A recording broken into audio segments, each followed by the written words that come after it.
बहुत समय पहले की बात है। एक घने जंगल के किनारे एक नन्हा सा खरगोश टिम्मी रहता था। वह बहुत ही जिज्ञासु और समझदार था। हमेशा कुछ नया सीखने और जानने की कोशिश करता रहता। उसके दादाजी अक्सर उसे जंगल की पुरानी कहानियां सुनाया करते थे। एक दिन दादाजी ने कहा कि जंगल के बीचों बीच एक बहुत पुराना मंदिर है जिसे कोई नहीं छूता, नहीं वहां कोई जाता। कहा जाता है कि उस मंदिर में जंगल की शक्ति छुपी हुई है, लेकिन जो भी वहां गया कभी वापस नहीं आया। यह सुनकर टिम्मी की आंखों में चमक आ गई। उसने ठान लिया कि वह मंदिर जरूर देखेगा और जानेगा कि असल में वहां क्या है। अगली सुबह वह चुपचाप अपने थैले में कुछ गाजरें, पानी की बोतल और एक पुराना नक्शा डालकर निकल पड़ा। रास्ते में उसका दोस्त मीठू तोता मिल गया। टिम्मी ने उसे अपने मिशन के बारे में बताया तो मीठू भी साथ चल पड़ा। दोनों जंगल की घनी झाड़ियों और ऊंचे पेड़ों के बीच होते हुए आगे बढ़े। सफर आसान नहीं था। रास्ते में उन्हें एक गहरी नदी मिली जिसे पार करने के लिए उन्हें पेड़ों की लकड़ियां जोड़कर पुल बनाना पड़ा। फिर एक कांटों से भरा रास्ता मिला जहां उनके पैर और पंख जख्मी हो गए, लेकिन फिर भी वे रुके नहीं।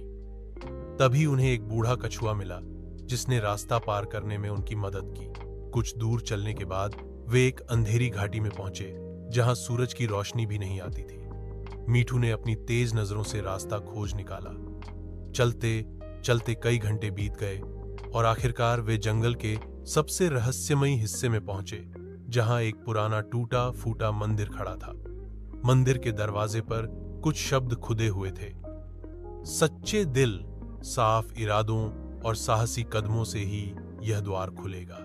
टिम्मी ने बिना डरे दरवाजे को छुआ और देखते ही देखते दरवाजा धीरे धीरे खुल गया। अंदर बहुत सुंदर मूर्तियां थीं और एक चमकता हुआ नीला पत्थर बीच में रखा था। तभी एक बूढ़ा सांप प्रकट हुआ। वह मंदिर का रक्षक था। सांप ने पूछा कि वे यहां क्यों आए हैं। टिम्मी ने जवाब दिया कि वह केवल जानना चाहता था कि जंगल की शक्ति क्या है।